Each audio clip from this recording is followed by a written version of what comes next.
about 7 years old when I knew I was called to be a pastor. Just watching my grandfather, he would speak things to me about being a pastor, watching him deal with people, watching him study the Word of God inspired me to study the Word of God. So I was reading the Bible from a young age because of his example. I just had this overwhelming feeling that I have been chosen to do this work.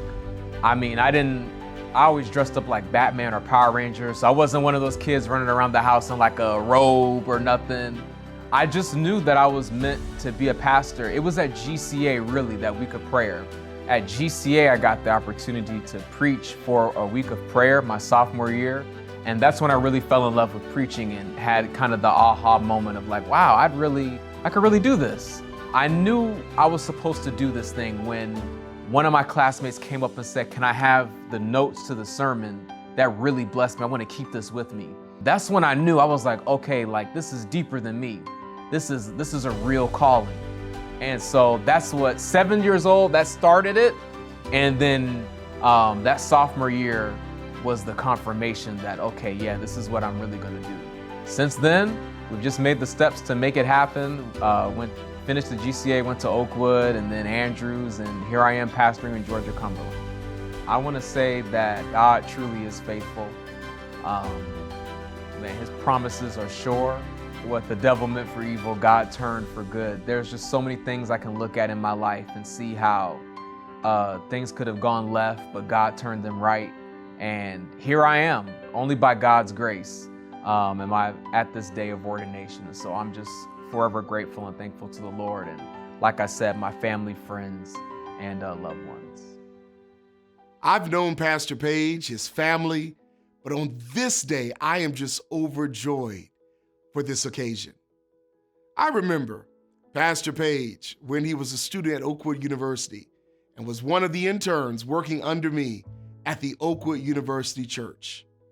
Back then, I saw, and it was very clear, that God's hand was on Pastor Paige.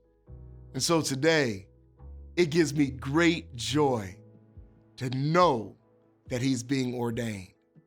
I feel like the seasoned pastors now and the joy they feel when their mentees, their understudies, those who have worked with them are now growing and excelling in ministry. It's marvelous to behold this and witness this.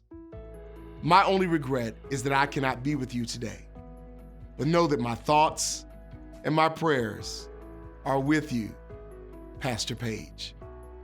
So on behalf of myself, my lovely wife, Danielle, our 3 daughters, Kristen, Kaylee, and Carissa, Pastor Paige, Cody, we say congratulations.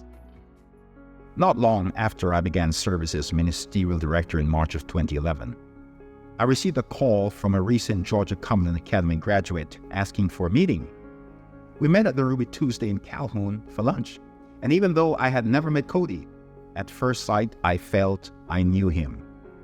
It wouldn't be far-fetched to say that he had more than 101 questions about pastoral ministry. I did my best to answer as many as I could and sent him off with prayer. We kept in contact throughout his time at Oakwood, and when he was close to graduating, he expressed a desire to return to Georgia-Cumberland Conference. Ministerial was pleased to recommend his name for placement. I have been excited to watch his ministerial journey, from Belvedere to the seminary, to Peachtree, to Marietta, and now to Southside and Metro. When my son Nikhil was getting ready to leave for Oakwood, I invited Pastor Cody to stop by our home to share some brotherly words of wisdom. He brought his A game and even won the admiration of the young women at the gathering. Neither Laurel nor I will ever forget his ministry to our son and his friends that evening. Pastor Paige, on your ordination day, I declare you were born for this. Go forward, my young brother, and fulfill God's purpose for your life and ministry. This day means everything. This is really the culmination of so much hard work. Man, all those cold days at Andrews, praying for this day to come, all those talks with my friends in ministry, and all the dreaming and prayers, not just my prayers, but the prayers of my family members and friends. And this is just the culmination of a lot of hard work, not just me, but a lot of hard work coming together. And so I can't say thank you enough to all the people who have poured into me and into my ministry. And I'm just grateful to be here.